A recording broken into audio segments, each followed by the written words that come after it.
Hello dear students, how are you. ਅਸੀਂ ਕਰ ਰਹੇ ਹਾਂ ਜੀ chapter current electricity. First part ਦੇ ਵਿੱਚ ਅਸੀਂ ਓਮਸ ਲਾ ਅਤੇ ਡ੍ਰਿਫਟ ਵੈਲੋਸਿਟੀ ਦੀ ਗੱਲ ਕੀਤੀ ਹੈ। ਜੇ ਤੁਸੀਂ ਫਸਟ ਪਾਰਟ ਨੂੰ ਅਜੇ ਤੱਕ ਨਹੀਂ ਸਮਝਿਆ ਤਾਂ ਪਹਿਲਾਂ ਤੁਹਾਨੂੰ ਫਸਟ ਪਾਰਟ ਕਰਨਾ ਚਾਹੀਦਾ ਹੈ, ਜਿਸ ਦਾ ਲਿੰਕ ਮੈਂ ਡਿਸਕ੍ਰਿਪਸ਼ਨ ਬਾਕਸ ਦੇ ਵਿੱਚ ਦੇ ਰਿਹਾ। ਅਤੇ ਜੋ PDF ਨੋਟਸ ਹੈ ਉਹ ਵੀ ਤੁਸੀਂ ਡਿਸਕ੍ਰਿਪਸ਼ਨ ਬਾਕਸ ਦੇ ਵਿੱਚੋਂ ਡਾਊਨਲੋਡ ਕਰ ਸਕਦੇ ਹੋ। ਫਸਟ ਲੈਕਚਰ ਦੇ ਵਿੱਚ ਅਸੀਂ ਕੀਤਾ ਸੀ ਜੀ ਡ੍ਰਿਫਟ ਵੈਲੋਸਿਟੀ ਦਾ ਐਕਸਪ੍ਰੈਸ਼ਨ ਡਰਾਈਵ। ਅਤੇ ਡ੍ਰਿਫਟ ਵੈਲੋਸਿਟੀ ਦਾ ਐਕਸਪ੍ਰੈਸ਼ਨ ਸੀ VD = -e τ/m। E is charge on electron, E is electric field applied, ਜੋ ਅਸੀਂ ਕੰਡਕਟਰ ਨੂੰ ਪੋਟੈਂਸ਼ੀਅਲ ਡਿਫਰੈਂਸ ਦਿੱਤੀ ਅਤੇ ਉਸ ਕਰਕੇ ਇਲੈਕਟ੍ਰਿਕ ਫੀਲਡ ਪ੍ਰੋਡਿਊਸ ਹੋਇਆ। ਟॉ ਇਜ਼ ਰਿਲੈਕਸੇਸ਼ਨ ਟਾਈਮ ਅਤੇ M is mass of electron. VD is drift velocity. Negative sign ਦਾ ਕੀ ਕਾਰਨ ਹੈ? ਨੈਗੇਟਿਵ ਸਾਈਨ ਦਾ ਕਾਰਨ ਹੈ ਕਿ ਜੀ ਦੇਖੋ, ਜੇ ਅਸੀਂ ਇਸ ਡਾਇਰੈਕਸ਼ਨ ਦੇ ਵਿੱਚ ਇਲੈਕਟ੍ਰਿਕ ਫੀਲਡ ਅਪਲਾਈ ਕਰ ਰਹੇ ਹਾਂ ਤਾਂ ਇਲੈਕਟ੍ਰੋਨਸ ਉਸ ਤੋਂ ਆਪੋਜ਼ਿਟ ਡਾਇਰੈਕਸ਼ਨ ਦੇ ਵਿੱਚ ਡ੍ਰਿਫਟ ਹੋ ਰਹੇ ਆ। ਠੀਕ ਹੈ, ਅਤੇ ਇਲੈਕਟ੍ਰੋਨਸ ਦੇ ਡ੍ਰਿਫਟ ਹੋਣ ਦੀ ਡਾਇਰੈਕਸ਼ਨ ਇਹ ਵਾਲੀ ਹੈ। ਤਾਂ ਡ੍ਰਿਫਟ ਵੈਲੋਸਿਟੀ ਦੀ ਡਾਇਰੈਕਸ਼ਨ ਅਤੇ ਇਲੈਕਟ੍ਰਿਕ ਫੀਲਡ ਇੰਟੈਂਸਿਟੀ ਦੀ ਡਾਇਰੈਕਸ਼ਨ ਦੋਨੋਂ ਆਪੋਜ਼ਿਟ ਹੈ। ਇਸ ਲਈ ਹੀ ਇੱਥੇ ਨੈਗੇਟਿਵ ਸਾਈਨ ਜੋ ਹੈ ਉਹ ਅਪੀਅਰ ਹੋ ਰਿਹਾ। ਕਲੀਅਰ।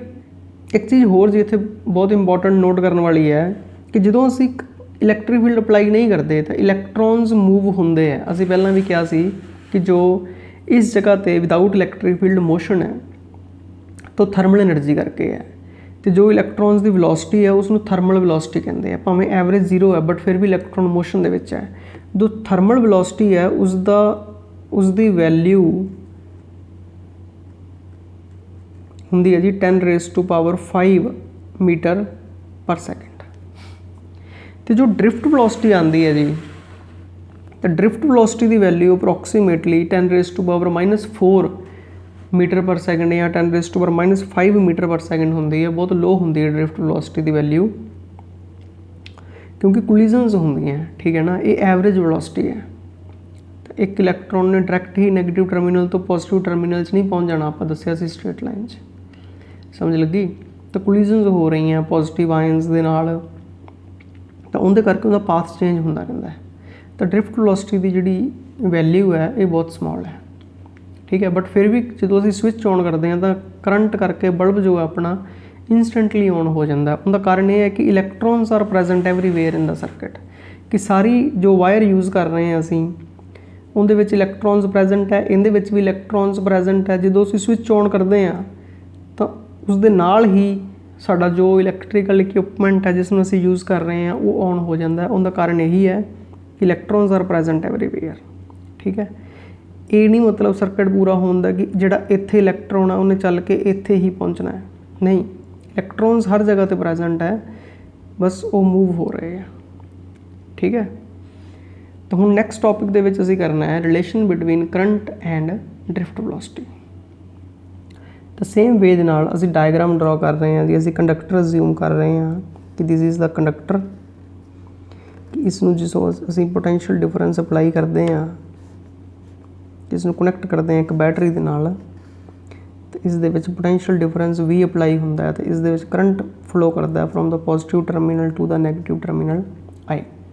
ਇਲੈਕਟ੍ਰਿਕ ਫੀਲਡ ਦੀ ਡਾਇਰੈਕਸ਼ਨ ਇਹ ਵਾਲੀ ਹੈ। ਦੇਖੋ, this is the direction of drift velocity. ਧਿਆਨ ਰੱਖਿਆ ਜੀ, ਸਿਰਫ ਡਾਇਰੈਕਸ਼ਨ ਹੈ ਜੀ ਇਹ। ਠੀਕ ਹੈ, ਇਹ ਉਸਦਾ ਐਕਚੁਅਲ ਪਾਥ ਨਹੀਂ ਹੈ। ਐਕਚੁਅਲ ਪਾਥ ਅਸੀਂ ਪਿਛਲੀ ਡਾਇਗਰਾਮ ਦੇ ਵਿੱਚ ਸ਼ੋ ਕੀਤਾ ਸੀ। ਤਾਂ ਅਸੀਂ ਕੰਸੀਡਰ ਕਰ ਰਹੇ ਹਾਂ ਜੀ ਇੱਕ ਕੰਡਕਟਰ ਜਿਸ ਦਾ area of cross section A ਹੈ ਅਤੇ ਲੈਂਥ L ਹੈ। ਮਤਲਬ ਕਿਹੜੇ ਏਰੀਆ ਦੀ ਗੱਲ ਕਰ ਰਹੇ ਹਾਂ ਜੀ? ਆਹ ਕ੍ਰੋਸ ਸੈਕਸ਼ਨਲ ਏਰੀਆ ਇਹ A ਹੈ ਅਤੇ ਆਹ ਜੋ ਲੈਂਥ ਹੈ ਉਹ L ਹੈ। ਠੀਕ ਹੈ ਜੀ, ਤਾਂ ਇਸ ਦੇ ਵਿੱਚ ਅਸੀਂ ਕਰੰਟ ਅਤੇ ਡ੍ਰਿਫਟ ਵੈਲੋਸਿਟੀ ਦੇ ਵਿੱਚ ਰਿਲੇਸ਼ਨ ਪਤਾ ਕਰਨਾ ਹੈ। ਤਾਂ ਇਹ ਅਸੀਂ ਸਟਾਰਟ ਕਰਦੇ ਹਾਂ ਜੀ ਵਿਦ ਰਿਲੇਸ਼ਨ ਕਿ ਕਰੰਟ ਕਿਸ ਦੇ ਇਕੁਅਲ ਹੁੰਦਾ ਹੈ। Current is equal to charge flowing per unit time. Give it number 1। ਠੀਕ ਹੈ ਜੀ, ਤਾਂ ਹੁਣ ਇਹਦੇ ਵਿੱਚ ਅਸੀਂ ਚਾਰਜ ਫਲੋ ਫਾਈਂਡ ਕਰਦੇ ਹਾਂ ਕਿ ਕਿੰਨਾ ਚਾਰਜ ਫਲੋ ਕਰਦਾ ਹੈ। ਤਾਂ ਚਾਰਜ ਫਲੋ ਫਾਈਂਡ ਕਰਨ ਲਈ ਚਾਰਜ ਕਿਸ ਦੇ ਇਕੁਅਲ ਹੁੰਦਾ ਹੈ ਕਿ ਇਲੈਕਟ੍ਰੋਨ ਮੂਵ ਕਰ ਰਹੇ ਆ ਜੀ। ਦੇਖੋ ਇਹਦੇ ਵਿੱਚ ਸਪੋਜ਼ ਕਰੋ ਇਸ ਐਂਡ ਤੋਂ ਲੈ ਕੇ ਇਸ ਐਂਡ ਤੱਕ ਇਲੈਕਟ੍ਰੋਨਸ ਮੂਵ ਕਰਦੇ ਆ। ਤਾਂ ਅਸੀਂ ਇਹਦੇ ਵਿੱਚ ਅਸਿਊਮ ਕਰਦੇ ਹਾਂ ਤਾਂ N is number of electrons ਪਰ ਯੂਨਿਟ ਵੋਲਿਊਮ, ਕਿ ਯੂਨਿਟ ਵੋਲਿਊਮ ਦੇ ਵਿੱਚ N ਇਲੈਕਟ੍ਰੋਨਸ ਹੈ, ਜਿਸ ਨੂੰ ਅਸੀਂ ਨੰਬਰ ਡੈਂਸਿਟੀ ਕਹਿੰਦੇ ਹਾਂ। Number per unit volume, n है number of electrons per unit volume. ठीक है, हुण कंडक्टर का वॉल्यूम कितना है, जे असीं कंडक्टर के वॉल्यूम की गल करिए तो कंडक्टर का वॉल्यूम है एरिया इंटू लेंथ। ठीक है, तो फिर नंबर ऑफ इलैक्ट्रॉन्स कितने हो जाएंगे, नंबर ऑफ इलैक्ट्रॉन्स हो जाएंगे जी n मल्टीप्लाइड बाय AL, इन्ने नंबर ऑफ इलैक्ट्रॉन्स है। ठीक है, असीं चार्ज फ्लो फाइंड करना है, तो चार्ज किस दे इक्वल हुंदा है, फस्ट चैप्टर दे विच असीं फॉर्मूला कीता सी कि Q is equal to NE, जिन्ने नंबर ऑफ इलैक्ट्रॉन्स फ्लो कर रहे हैं multiplied by charge on electron. तो n की वैल्यू असीं इत्थों पुट कर दिंदे आ जी, तो हो जाएगा NaL मल्टीप्लाइड बाय E। ठीक है, तो ये आ गया जी चार्ज, ये असीं इत्थे पुट करांगे जी इक्वेशन नंबर 1 दे विच। आल्सो असीं टाइम फाइंड करना है। हुण V जो है जी देखो अपने कोले V ड्रिफ्ट वेलोसिटी है। ठीक है, average velocity of electrons, total distance उन्होंने ट्रैवल करना है L, तो असीं टाइम कैलकुलेट कर सकते हैं। ठीक है, तो अपने को सिंपल फॉर्मूला होंदा जी distance is equal to speed into time. Distance कितना ट्रैवल कर रहे हैं L, तो असीं टाइम कैलकुलेट करना है जी, तो टाइम किस दे इक्वल हो जाएगा, time is equal to distance divided by speed, जो एवरेज स्पीड है उन्होंने। ठीक है, तो T is equal to also T is equal to जो डिस्टेंस है L डिवाइडेड बाय स्पीड कितनी है जी, एवरेज स्पीड जो है VD। ठीक है, तो ये वैल्यू भी पुट कर दो जी इक्वेशन नंबर 1 दे विच यूजिंग 2 and 3 in 1। ये दोनों वैल्यूज़ 1 दे विच पुट कर दो, तो I किस दे इक्वल बनेगा, I बनेगा जी Q की वैल्यू है NaLe divided by L divided bye VD। ठीक है जी, तो जो डिनोमीनेटर दे विच है VD ये ऊपर चला जाएगा, L दे नाल L कैंसल हो जाएगा। ठीक है, तो बाकी की बनेगा जी जो L दे नाल L कैंसल करांगे तो बन जाएगा जी I is equal to NeAVD। तो this is very important relation, बहुत इंपॉर्टेंट है जी, तो इसनूं तुसीं याद रखना है जी। ठीक है, तो कोशिश करो सारे रिलेशन याद रखने की, जिहड़े असीं कर रहे हैं जिहड़े इंपॉर्टेंट है, डायरैक्ट न्यूमेरिकल्स विच यूज़ होएगा। हाँ, इहदे विच असीं VD की वैल्यू भी पुट कर सकते हैं। ठीक है, तो सानू पता है जी VD किस दे इक्वल है, तो फिर इत्थे ड्रिफ्ट वेलोसिटी की वैल्यू लिख रहे हैं जी मैं, वी नो असीं रिलेशन ड्राइव किया है कि VD is equal to vector form असीं लिखते हैं तो -E tau divided by M, but असीं इत्थे स्केलर फॉर्म च वैल्यू पुट करनी है। नैगेटिव साइन सानू पता है जी काहदे करके है, नैगेटिव साइन जिहड़ा है वो डायरैक्शन करके है। तो जे असीं VD की वैल्यू सबस्टिट्यूट करनी है तो VD कितना बनेगा, VD की वैल्यू बनेगी जी E tau divided by M। Negative sign put करने की जरूरत नहीं है। ठीक है, तो I किस दे इक्वल बनेगा, I is equal to NaE, VD की वैल्यू असीं पुट करांगे जी E capital E tau divided by M। ठीक है, तो रिलेशन बन जाएगा I is equal to NaE square, E multiplied by E capital E electric field intensity tau divided by M। Clear है जी।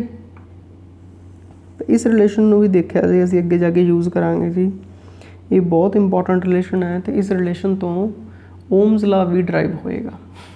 This relation is also very very important. वैसे एक ही याद हो जाए उहदे विच ही वैल्यू पुट करके असीं दूसरा बना सकते हैं। ठीक है ना, क्योंकि ड्रिफ्ट वेलोसिटी की वैल्यू तो असीं याद रखनी है। नैक्सट डेफिनेशन है जी मोबिलिटी की। हुण देखो इलैक्ट्रिक फील्ड अप्लाई किया कंडक्टर के विच, तो ड्रिफ्ट वेलोसिटी उहदे विच पैदा होई। ठीक है, कितनी ड्रिफ्ट वेलोसिटी कितने इलैक्ट्रिक फील्ड नाल प्रोड्यूस हो रही है, उसकी रेशो जिहड़ी है वो मोबिलिटी दसदी आपां नूं। That is drift velocity per unit electric field. ठीक है, जिहड़े चार्ज कैरियर्स है इलैक्ट्रॉन्स है, तो इलैक्ट्रॉन की मोबिलिटी की होएगी, कितनी ड्रिफ्ट वेलोसिटी है डिवाइडेड बाय इलैक्ट्रिक फील्ड। वो रिप्रजेंट करते हैं म्यू दे नाल, तो म्यू किस दे इक्वल होएगा, VD डिवाइडेड बाय E। इसके SI यूनिट्स की होंगे, तो जे असीं SI यूनिट्स फाइंड करिए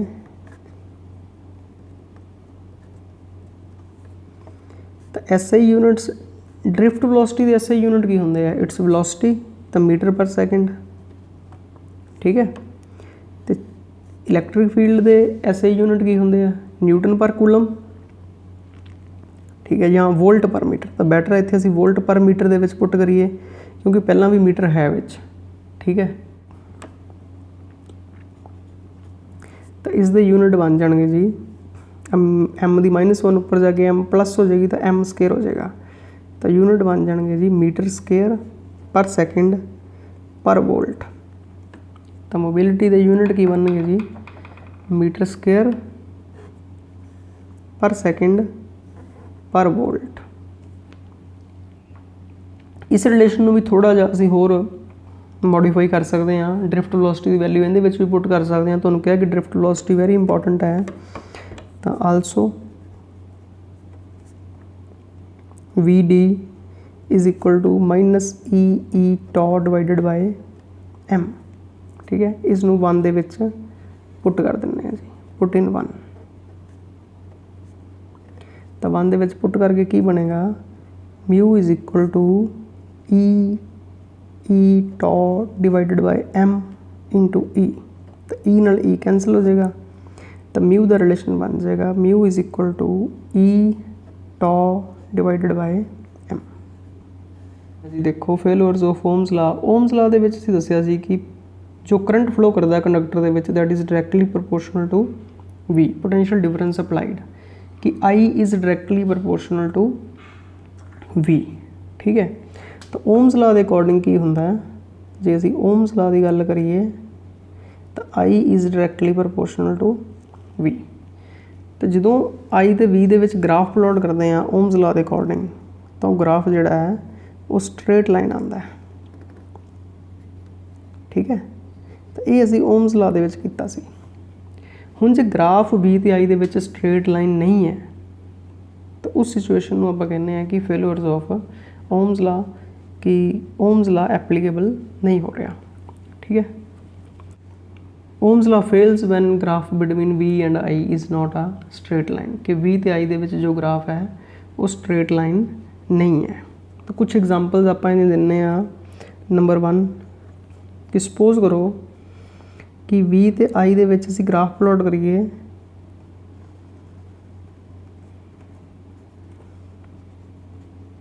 ठीक है। ग्राफ इस तरह स्ट्रेट लाइन होना चाहिए है ठीक है, this should be the graph but graph इस तरह बन रहा है जी कि there is deviation from straight line behaviour ठीक है।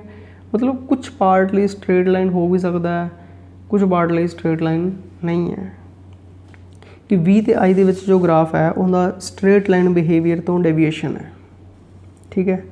तो ये सिचुएशन ओम्स ला फेलोअर की है।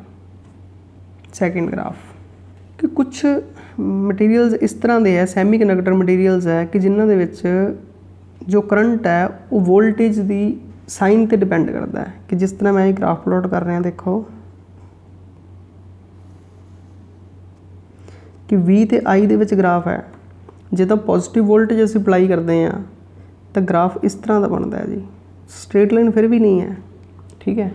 तो जे असीं नैगेटिव वोल्टेज अप्लाई करते हैं तो फिर ग्राफ इस तरह का बनता है जी। मतलब उस दे विच कितना करंट फ्लो करता है तो किस डायरैक्शन दे विच करता है that depends upon sine of voltage applied ठीक है।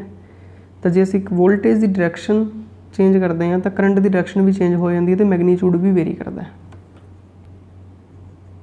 तो सैमी कंडक्टर्स दे विच इस तरह होंदा है। असीं 9th यूनिट दे विच जाके डिस्कस करांगे। मैं एक होर ग्राफ प्लॉट कर रहा जी, 3rd ग्राफ देखो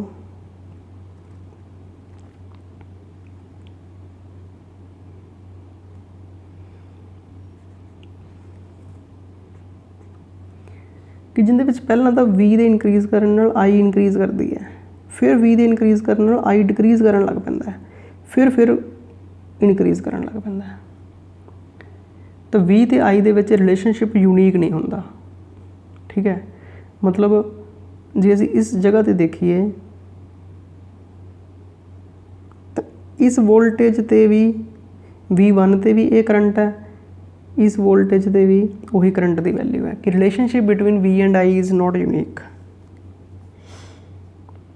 करंट ਜਾਂ ਆਪਾਂ ਇਸ ਤਰ੍ਹਾਂ ਵੀ ਕਹਿ ਸਕਦੇ ਹਾਂ ਕਿ current may decrease with increase in voltage. ਕੁਛ ਇਸ ਤਰ੍ਹਾਂ ਦੇ ਮਟੀਰੀਅਲ ਵੀ ਹੈ ਕਿ there are materials in which current may decrease with increase in voltage, or we can say relationship between V and I is not unique, कि unique नहीं है। ठीक है, तो ये कुछ केस है जी जिन्होंने केसिस ਦੇ ਵਿੱਚ ओम्स ला ਜਿਹੜਾ ਹੈ ਉਹ ਵੈਲਿਡ ਨਹੀਂ ਹੈ, ओम्स ला फेल हो रहा है। तो करंट डेंसिटी ਦੀ ਗੱਲ ਕਰਨੀ ਹੈ ਜੀ ਹੁਣ ਅਸੀਂ। करंट डेंसिटी ਕੀ ਹੈ? That is current flowing per unit area.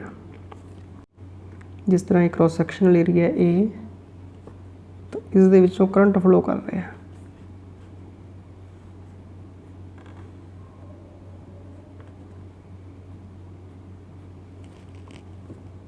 That is current flowing per unit area.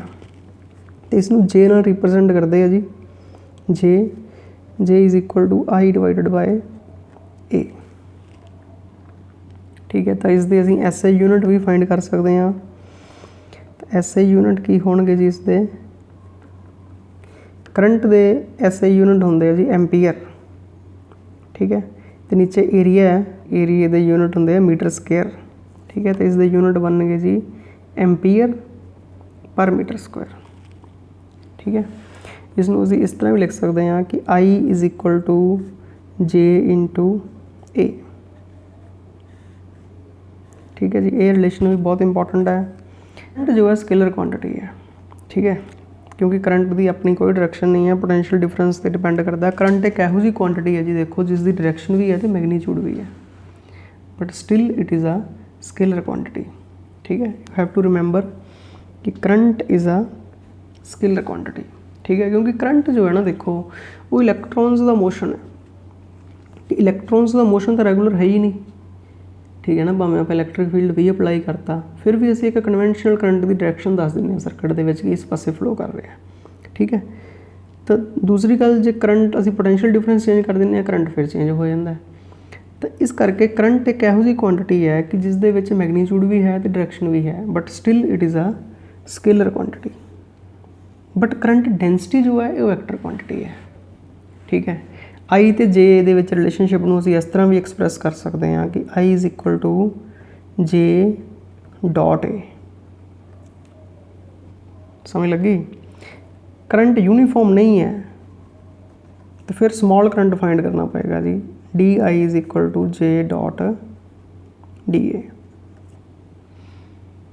ठीक है, फिर असीं उसनूं इंटीग्रेट करके टोटल करंट फाइंड करांगे। I is equal to J dot D A.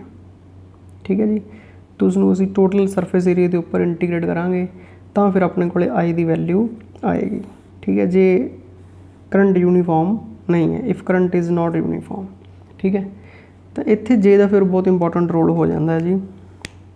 Otherwise you can remember simple relation J is equal to I divide by A, very simple. ठीक है, mostly असीं यही यूज़ करांगे जी। सो आई होप कि तुहानूं अज दा topic जिहड़ा है वो समझ लग गया होएगा। ठीक है, आप इसनूं अगे कंटिन्यू करांगे। So all the best.